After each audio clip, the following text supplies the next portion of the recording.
네. 네. 오늘 이 시간 우리가 함께 나눌 하나님 말씀은 베드로전서 2장 1절에서부터 3절까지에 기록되어 있는 본문의 말씀입니다. 우리는 지난 시간에 베드로 사도가 이 베드로 전서에서 밝히고 있는 복음의 실체가 무엇인가라고 하는 것을 함께 생각해 보았습니다. 그리고 그것은 바로 사랑의 씨로, 그 사랑의 씨는 또한 동시에 썩지 아니할 씨, 영생의 씨, 생명력이 있는 씨라고 하는 사실을 함께 살펴보았습니다. 그리고 우리는 그 사실을 우리 주 예수 그리스도를 통해서도 분명하게 확인할 수가 있을 것입니다. 우리 예수님께서는 그 생명력이 있는 복음의 씨를 그냥 말씀으로만 우리 가운데 심으신 것이 아니라 그 자신의 실제 행하심을 통하여 우리 가운데 심으셨다라고 하는 사실을 우리는 잘 알고 있습니다. 그리고 우리가 지금 지키고 있는 이 고난주간과 또한 금요일에 우리가 드릴 정사 기념 예배가 바로 그 사실을 우리에게 너무나도 분명하게 증거하여 주고 있다라고 할 수가 있는 것입니다. 그러니 말씀만으로 천지 만물을 창조하신 그 하나님의 직접적인 행하심을 통해 우리 가운데 심으신 그 복음의 씨는 어떠한 씨겠습니까? 그리고 그 복음의 씨의 생명력과 능력이라고 하는 것은 어느 정도의 힘을 가지고 있는 씨라고 할 수가 있겠습니까? 우리 안에 하나님께서 그 독생자 예수 그리스도의 십자가 대속의 죽으심의 과정을 통해 심으신 그 사랑의 씨는 우리가 생각하는 것 이상의 생명력과 능력을 지니고 있는 씨입니다.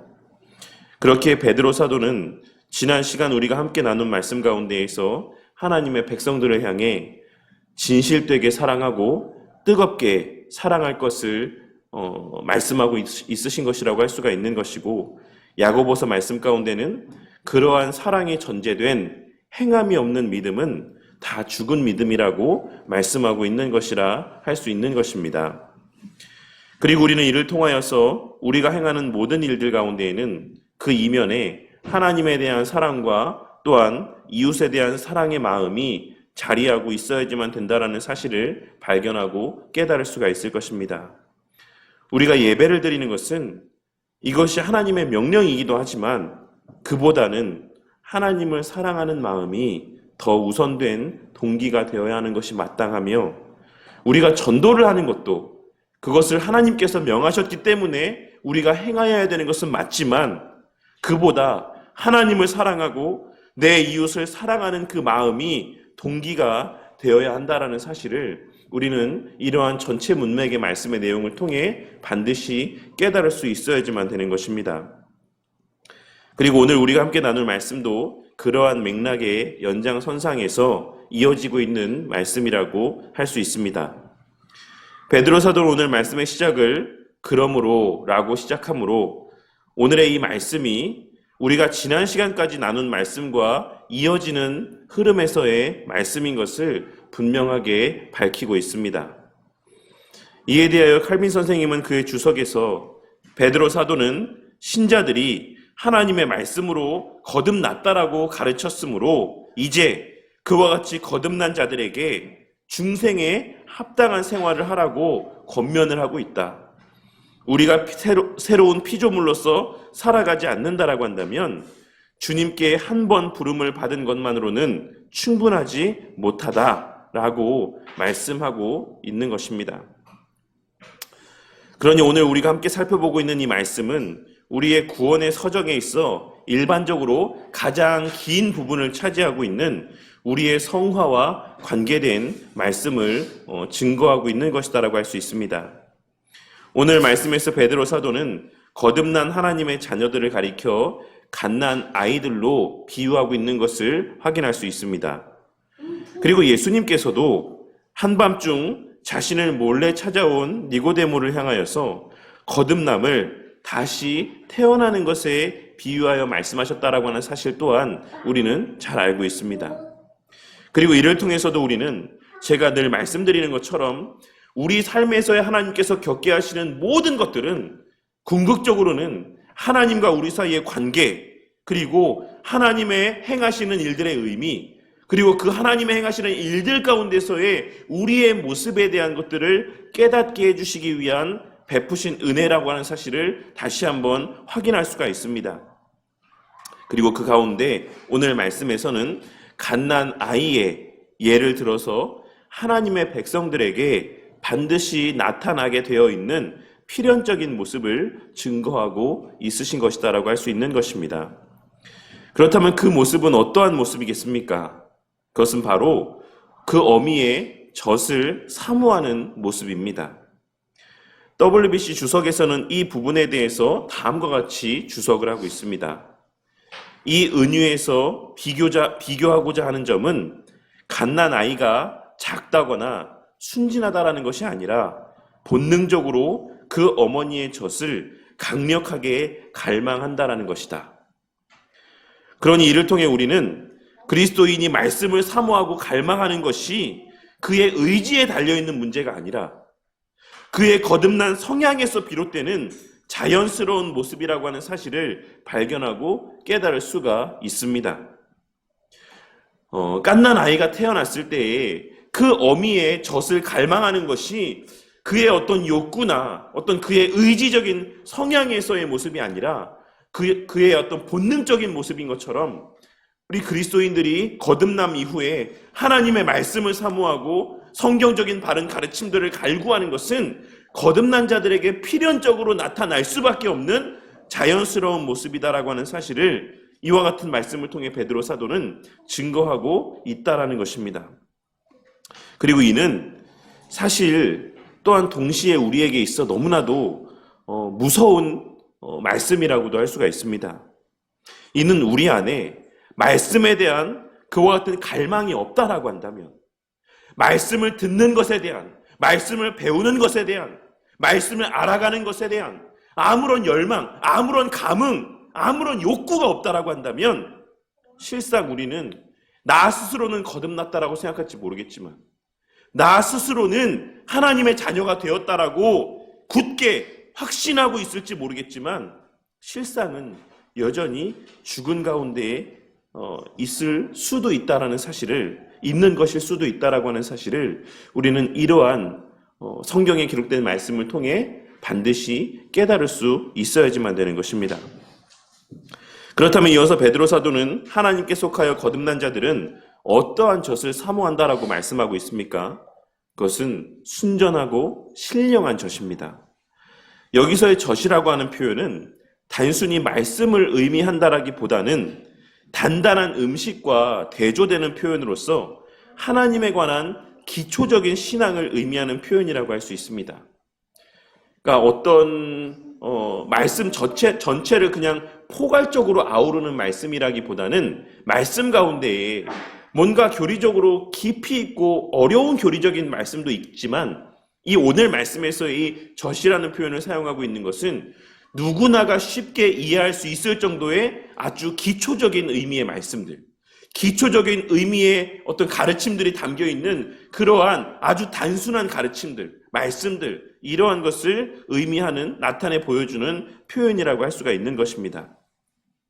그리고 여기서의 순전하다라고 하는 표현은 원문의 의미를 봐야지만 이와 같은 표현을 사용한 베드로 사도의 의도를 분명하게 확인할 수가 있는데, 오늘 본문 말씀에서의 순전하다라고 번역되어 있는 표현은 헬라어로 아돌론이라는 표현입니다. 아돌론.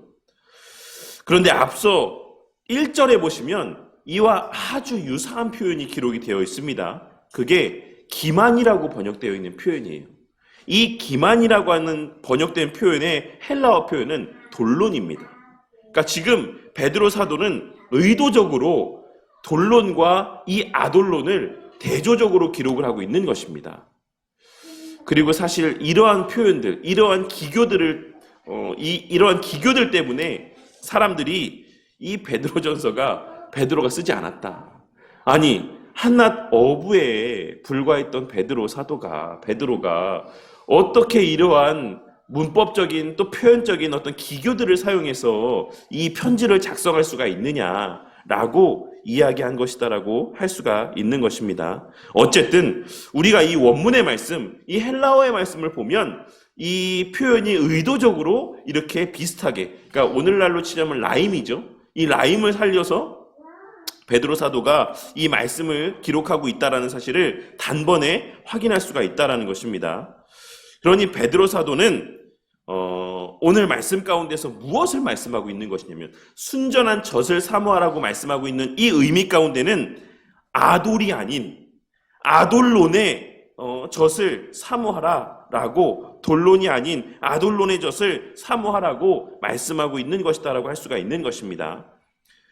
그렇다라고 한다면 이 돌론이라고 하는 1절에 기록된 표현이 어떤 의미인가를 우리가 좀 생각해 볼 필요가 있겠죠. 개역 한글 성경에서는 이 기만이라고 번역된, 개역 개정에서의 기만이라고 번역된 표현을 괴휼이라고 번역을 하고 있습니다. 이는 개교, 미끼 등의 의미로 쓰이기도 하고 무엇인가가 이제 섞여 있는 상태, 그러니까 완전하게 하나가 아니라 무엇인가가 가미되어진 상태를 의미하는 표현이기도 합니다. 그러니까 무엇인가를 가미해서 사람들이 봤을 때 그럴듯해 보이게 함으로 사람들을 유혹하기 위한 어떤 그러한 것, 그러한 대상, 어떤 그런 맥락에서 이 표현은 어떤 미끼, 이러한 의미로도 사용이 된다라는 것입니다.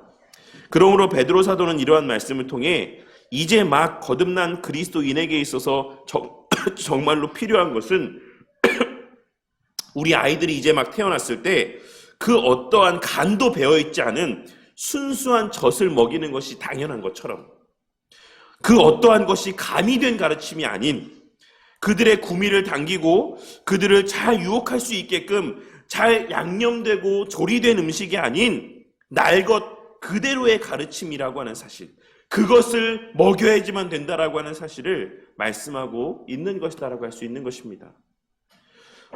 우리가 우리 중에서는 그래도 찬주 집사님이 아이를 가장 나중에 키웠으니까 아이들이 어머니의 젖을 먹죠, 처음에는. 그런데 이제 젖을 먹고 나서 젖을 떼고 이제 이유식을 시작하고 처음 시작했을 때 어떤 간을 합니까? 간을 하지 않죠. 그냥 센 것 그대로를 갈아서 아이에게 먹입니다. 심심하게. 왜냐하면 그것이 아이에게 가장 적합한 음식이기 때문에 그렇습니다. 이 내용들을 좀 뒤에 이어지는 말씀의 내용들을 근거로 해서 좀 더 깊이 있게 살펴보도록 하겠습니다. 그리고 이와 같은 말씀을 통해서 우리는 그와 같이 날 것 그대로의 말씀이 이제 막 거듭난 그리스도인에게 진정으로 필요한 말씀이라고 하는 사실을 우리는 오늘 말씀을 통해 발견하고 깨달을 수가 있는 것입니다. 왜냐하면 아무것도 신앙이 없는 자들에게 이것저것이 가미된 말씀을 증거하면 그들에게 이런저런 신앙에 대한 오해가 생겨날 수 있기 때문에 그렇습니다. 정말 우리의 기초적인 지식들, 하나님에 관하여 우리가 알아야 될 기본적인 지식들, 우리의 신앙의 삶에서의 우리가 반드시 바르게 깨달아야지만 되는 그 분명한 진리들은 이제 막 그리스도인들이 된 자들에게는 있는 그대로 그것을 가르쳐야 될 필요성이 있다라고 하는 사실을 우리는 오늘 말씀을 통해 발견하고 깨달을 수 있어야지만 된다라는 것입니다. 그리고 이어서 신령한이라고 번역된 표현은 이성적인, 합리적인 혹은 적합한 이라는 여러 가지 의미로 번역이 되고 해석이 될 수 있는 표현인데, 그러한 여러 가지 주장들 가운데에 칼 바르트라고 하는 선생님이 이야기하고 있는 적합한이라고 하는 의미가 이 본문의 말씀 가운데는 가장 잘 어울리는 번역이라고 생각을 합니다. 그러니 베드로 사도는 이 순전하고 신령한 젖이라고 하는 표현을 통하여서 첫째로 어린아이와 같이 이제 막 거듭난 성도는 반드시 말씀을 듣고 알고자 하는 갈망이 생겨나게 되어 있다라고 하는 사실을 말씀하고 있는 동시에, 둘째로 그 어린아이와 같은 성도들에게 필요한 가르침이라고 하는 것은 그들의 입맛을 자극하기 위한 잘 조리된 음식이 아닌 여러 향신료들과 조미료들이 가미되어져 있는 다른 무엇인가가 섞여져 있는 그러한 가르침들이 아닌 그들에게 적합한 순전한 말씀, 날 것 그대로의 복음이라고 하는 사실을 말씀하여 주고 있는 것입니다. 그리고 그러한 의미에서 이 표현은 말씀을 듣는 자와 말씀을 가르치고 전하는 자 모두에게 주시는 권면의 말씀이라고 할 수가 있는 것입니다. 그리고 바로 성도와 교회는 그러한 말씀 선포와 가르침을 통하여서 자라가는 것이고 종국에는 구원에까지 다다르게 되는 것임을 우리는 오늘 말씀을 통해 발견하고 깨달을 수 있어야지만 되는 것입니다. 칼빈 선생님은 오늘 말씀을 마태복음 18장 3절에 기록된 예수님의 말씀과의 연장선상에서 해석을 하고 있습니다. 제가 마태복음 18장 3절의 말씀을 한번 봉독하도록 하겠습니다. 진실로 너희에게 이르노니 너희가 돌이켜 어린 아이들과 같이 되지 아니하면 결단코 천국에 들어가지 못하리라. 하나님께서는 당신의 택하신 자들에게 생명의 씨, 복음의 씨, 사랑의 씨를 심어주셨습니다. 그리고 그 씨는 반드시 발아하여서 생명으로 태어나게 되어 있다라고 하는 사실을 우리는 지난 시간까지의 말씀을 통해서 함께 생각해 보았습니다. 그리고 그와 같이 태어난 생명, 그와 같이 하나님께서 심으신 생명의 씨를 통해서 발아하고 태어난 생명이라고 하는 것은 악독과 기만과 외식과 시기와 비방하는 말이 아닌 순전하고 신령한 젖으로 자라가게 되어 있는 것입니다. 여기서 순전하고 신령한 젖이 악독과 기만과 외식과 시기와 비방하는 말들과 대조적으로 기록되어 있다는 사실을 주목해 보는 저와 우리 모두가 되길 바랍니다. 그리고 이를 통해서 우리의 신앙은 무엇으로 자라는 것이고 우리가 속한 이 교회라고 하는 공동체는 무엇으로 성장하며 견고하게 세워져 가는 것인지를 오늘 말씀을 통해 반드시 발견하고 깨닫게 되는 은혜가 있길 바랍니다. 우선 첫째로 성도와 교회는 순전한 말씀으로 자라는 것입니다. 1절에 기록된 말씀의 의미를 하나하나 생각해 보자면 먼저 악독이라고 번역된 표현은 남을 해하려고 하는 무자비한 악을 의미합니다.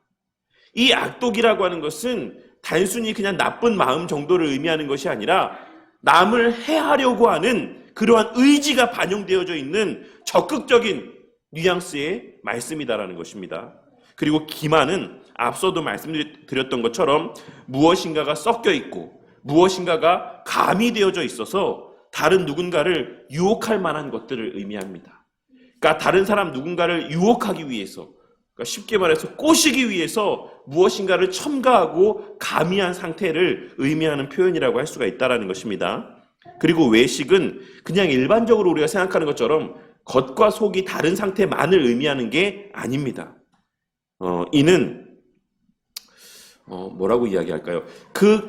이제 겉과 속이 다른 것을 표현하는 주체 가운데 이 말씀의 뉘앙스의 그 주체가 있는 것이 아니라 이것은 판단하는 주체에게 달려있는 표현이에요. 그러니까 무슨 말이냐면 그러니까 모든 것을 이제 겉과 속이 다르다라고 판단하는 것을 의미하는 겁니다. 저 사람은 겉으로는 이래도 속은 그렇지 않겠지. 저 사람 저렇게 이야기하는 거 다 거짓말이겠지. 저 사람 또 다른 꿍꿍이가 있겠지. 이렇게 생각하는 것. 그러니까 스스로가 그렇게 두 가지의 마음을 품고 겉과 속이 다른 행동을 나타내 보이는 게 아니라 다른 사람이 행동하는 것들을 그와 같이 바라보는 것을 의미하는 표현이다라는 것입니다. 그리고 시기는 열등감에서 나오는 행동으로서 타인이 잘 되는 것을 방해하는 모습을 의미합니다. 그러니까 단순히 마음 가운데 나 화나.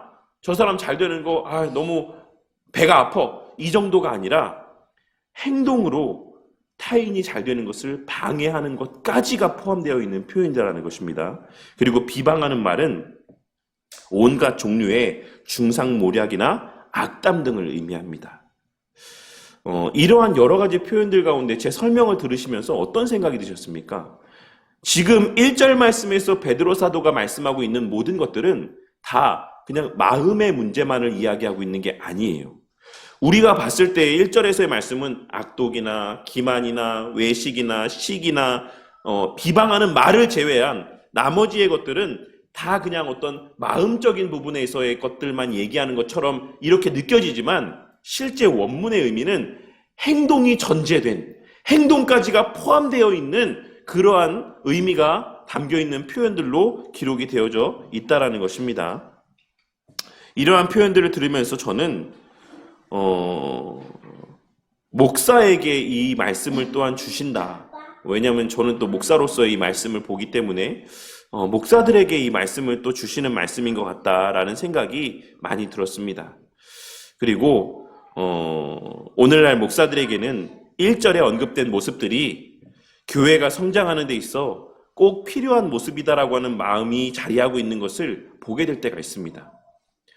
참 이런 말씀을 드린다라고 하는 것이 제 얼굴에 침 뱉기이고 참 부끄러운 말씀이긴 하지만 소위 교회를 크게 세웠다, 소위 교회를 크게 성장시켰다라고 하는 목사님들이 후배 목사님들에게 자랑하듯이 나는 이런 식으로 교회를 세웠다라고 이야기할 때 되게 실제적인 조언들을 그냥 겉으로 드러나는 나는 말씀과 기도로 교회를 세웠다, 전도를 열심히 세웠다 이런 것들 말고 정말 그만 갖고 있는 어떤 그런 내적인 어떤 그런 노하우들에 대해서 이야기할 때에 종종 언급되어지는 모습들이라고 할 수가 있다라는 것입니다.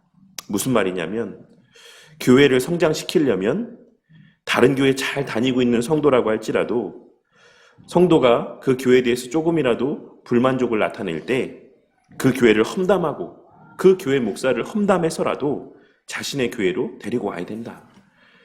그렇게 성도들이 불만을 표출할 때 거기에 맞장구 쳐주면서 데리고 와야 된다. 이러한 이야기들을 하고 있는 그대로의 말씀이 아닌 성도들이 듣기 좋아하는 말씀들을 들려줘야 된다.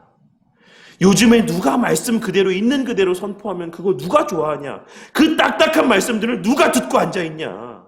좀 위트 있는 농담도 섞어가면서 사람들이 듣기 원하는 세상적인 이야기들도 좀 섞어가면서 여러 사람들이 듣기 원하는 그 욕구들을 채워가면서 말씀을 섞어서 전해야 사람들이 그 말씀을 듣는다. 그냥 말씀 있는 그대로 선포하는 거? 그렇게 하면 교회 망한다. 아무도 안 모인다. 이렇게 이야기하는 이들이 의외로 너무나도 많이 있다라는 것입니다. 그리고 제가 그렇게 본다는 게 아니고 성도들을 대할 때에도 누군가가 교회를 왔을 때에도 언제든 그 사람을 대할 때에는 그 사람의 겉과 속이 다르다라는 것을 인정하고 그것을 염두에 두고 그 사람을 대해야 된다라고 제 이야기를 합니다.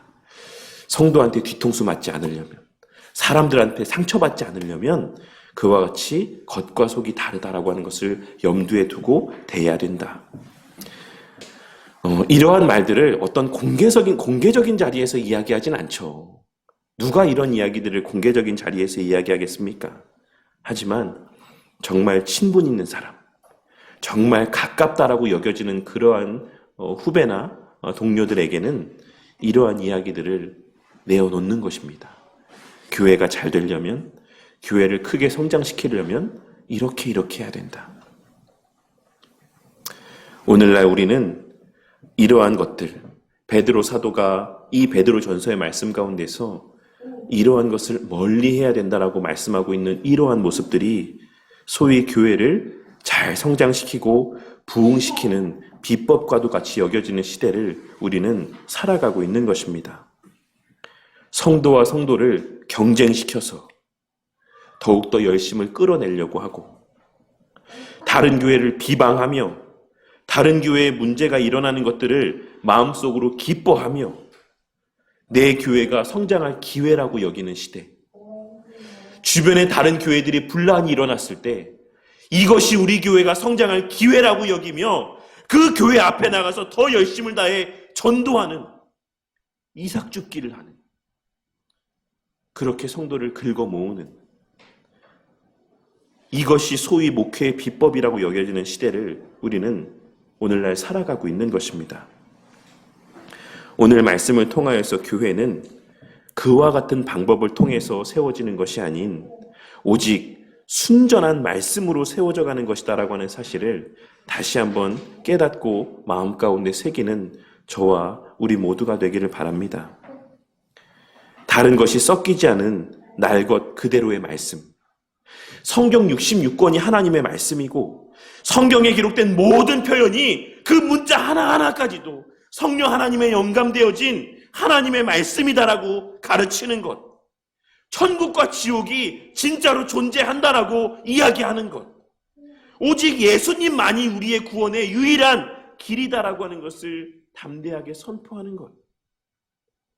하나님께서 태초에 각 종류대로 만물을 창조하셨다라고 말씀하는 것. 그렇게 남자와 여자가 사랑하여서 결혼을 하고 가정을 꾸리는 것 외에는 그 어떤 다른 가정의 형태도 존재할 수 없고 동성 간의 사랑은 정상적이지 않다라고 이야기하는 것. 이러한 다른 것이 섞이지 아니한 순전한 말씀과 가르침들이야말로 교회가 지켜야지만 될 궁극의 가치이자 성도를 자라게 하고 교회가 견고히 세워져가는 유일한 방편이라고 하는 사실을 우리는 오늘 말씀을 통해 발견하고 깨달을 수 있어야지만 되는 것입니다. 그리고 그렇기에 목사는 교회를 세워가는 데 있어서의 방법적인 것들을 아예 무시할 수는 없겠지만 그러한 방법적인 것들을 고민하는 시간들보다 말씀을 보고 말씀을 연구하며 말씀을 바르게 가르치기 위한 일들 가운데 가장 많은 시간을 할애하는 것이 마땅하다라고 할 수가 있는 것입니다. 물론 그렇게 하는 교회들 치고 성도들이 엄청나게 모이는 교회들을 저는 그렇게 본 적은 없습니다. 그런 날 것 그대로의 말씀을 증거하는 교회들 가운데 많은 성도들이 구름대와 같이 모여드는 것을 본 적은 없습니다. 하지만 그것이 하나님께서 우리에게 말씀하시는 바이고 사도들을 통해서 우리 가운데 말씀하시는 바이기에 우리 교회는 모든 사람들에게 환영받지는 못한다라고 할지라도 모든 사람들에게 매력적으로 들리지는 않는다라고 할지라도 늘 이 기록된 말씀 그대로의 말씀을 증거하기 위해 애쓰는 그러한 교회가 되어 가야지만 될 것이다라고 생각합니다. 또한 둘째로 성도와 교회는 신령한 말씀과 가르침 곧 그 대상에 적합한 말씀과 가르침을 통해 자라나는 것이기도 함을 우리는 오늘 말씀을 통해 발견하고 깨달을 수 있어야지만 될 것입니다. 우리 교회만 하더라도 이제 막 제대로 신앙생활을 하기 시작한 성도가 있는가 하면 때로 저 못지않게 저의 등골을 서늘하게 만드는 질문들을 건네는 그러한 성도님까지 다양한 신앙적인 어떤 수준을 소유하고 있는 성도들이 있다라고 하는 사실을 우리 성도님들도 잘 아실 거라고 생각합니다. 그리고 옛고모만 해도 하이미부터 은서와 종은이에 이르기까지 다양한 연령층의 아이들이 있고 승효와 승주같이 복음을 전혀 모르고 교회나 하나님이나 성경에 대하여 전혀 모르는 그냥 노는 것이 즐거워서 교회에 오는 친구들도 있습니다. 우리는 그 모든 대상에게 천편일률적인 방식으로 가르침을 전하고 말씀을 전할 수는 없다라고 하는 사실을 인정해야지만 됩니다.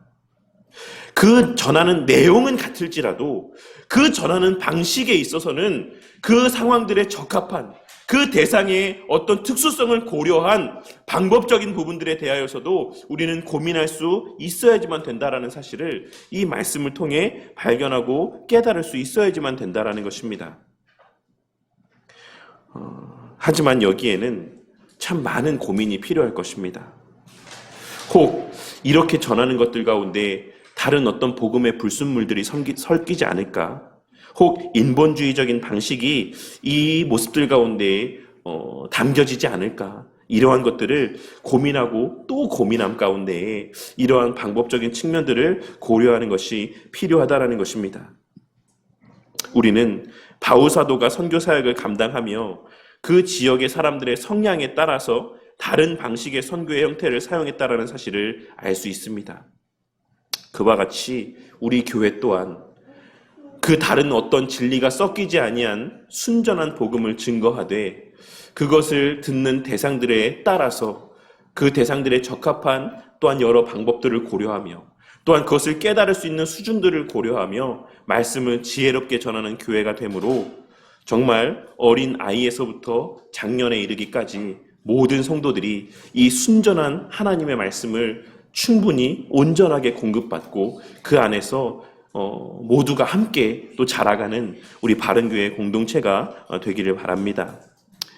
사실 오늘 할 말은 더 많지만 여기까지만 나누도록 하겠습니다. 다만 우리 성도님들의 마음 가운데 베드로 사도의 3절에서의 말씀, 너희가 주의 인자하심을 맛보았으면 그리하라 라고 하는 이 말씀의 의미를 집에 돌아가셔서도 한번 곰곰이 생각해보는 시간들을 가지시길 바랍니다. 우리는 과연 그 인자하심을 맛본 자인지, 그 아는 자인지, 이것을 한번 우리가 생각해 보았으면 좋겠다라는 것입니다. 사실 이 표현의 의미는 주의 인자하심을 맛보았으면 이 아닌 우리 주님께서 인자하신 분이라는 사실을 맛보았으면 이라는 의미입니다. 그러니까 원문 그대로 해석을 하자면 주의 인자하심을 맛보았으면 이 아니라 너희가 주님께서 인자하신 분이라고 하는 사실을 맛보았으면 이라는 의미의 표현이다라는 것입니다. 큰 틀에서는 같은 의미라고 할 수가 있겠지만 조금 더 직접적으로는 우리에게 있어서의 하나님이 어떤 분으로 인식되어져 있는가라고 하는 것까지 사실 다루고 있는 말씀의 표현이라고 할 수가 있는 것입니다. 우리 성도님들에게 있어 하나님은 어떤 분이십니까? 우리 성도님들에게 있어 하나님은 어떤 존재로 여겨지십니까? 아마도 그 각자에게 인식되어져 있는 하나님에 대한 이미지들이 우리 성도님들의 신앙의 삶 가운데 발현되어지는 모습 가운데 투영되어져 있을 거라고 생각합니다. 저에게 있어서도 저에게 발현되어지는 여러 신앙의 모습들 가운데는 제가 인지하고 있는 하나님에 대한 이미지가 저의 말과 행위들 가운데 투영되어 표현되어질 때가 많이 있다라는 것입니다. 하지만 우리가 그 하나님을 어떻게 인식하고 있느냐와 상관없이 성경이 말하고 있는, 또 강조하고 있는 우리 하나님은 인자가 많으시고 긍휼이 많으시며 사랑이 많으신 하나님이십니다. 순전하고 신령한 젖에서부터 단단한 말씀에까지 우리 각자의 형편에 따라 먹이시고 그 은혜들을 공급하여 주시며 우리를 잃어버리지 아니하고 버리지 아니하시고 끝까지 책임지시는 하나님이신 것입니다. 이 사실을 기억하고 우리 또한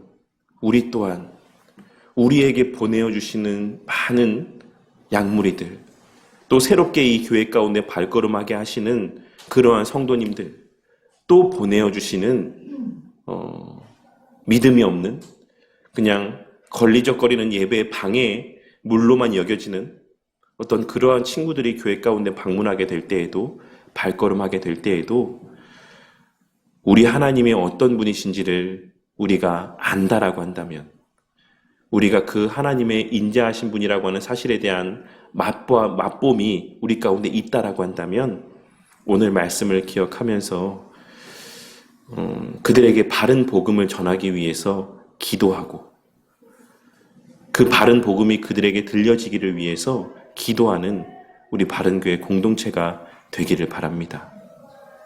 그리하여 목사는 목사의 자리에서 늘 순전한 말씀을 바르게 증거하고 또 그 말씀을 듣고 또 자녀들을 양육하며 또 우리 맡겨주신 또 학생들을 돌보는 우리 교사 선생님들은 어떻게 하면 내가 이 말씀을 내가 맡은 반 아이들에게 잘 전할 수 있을까? 어떻게 하면 내가 이 말씀을 정말 아예 신앙이 없는 이 친구들에게 잘 전할 수 있을까? 라고 하는 것을 고민하며 정말 우리 교회가 끼리끼리만 모이는 교회가 아니라 그냥 장성한 분량의 그러한 소유자들만이 모여서 그 어떤 생명의 신앙의 성장도 없이 연약한 자들의 신앙이 견고히 세워져 감의 모습도 없이 신앙이 없던 자들이 신앙이 생겨나는 어떤 놀라운 그런 역사도 없이 그냥 믿는 자들끼리만의 어떤 그러한 무미건조한 생명력이 없는 그런 교회가 아니라 정말 때로는 투닥투닥하고 때로는 온갖 사건과 난리가 있고 때로는 그로 말미암는 또 마음의 상함도 있고 상처도 있고 여러 사건 사고들이 가득한다라고 할지라도 그 안에 생명의 거듭남이 있고 생명의 자라감이 있는 그렇게 하나님의 말씀으로 견고히 세워져 가고 자라가는 우리 바른교회 공동체가 되기를 주님의 이름으로 간절히 축원합니다.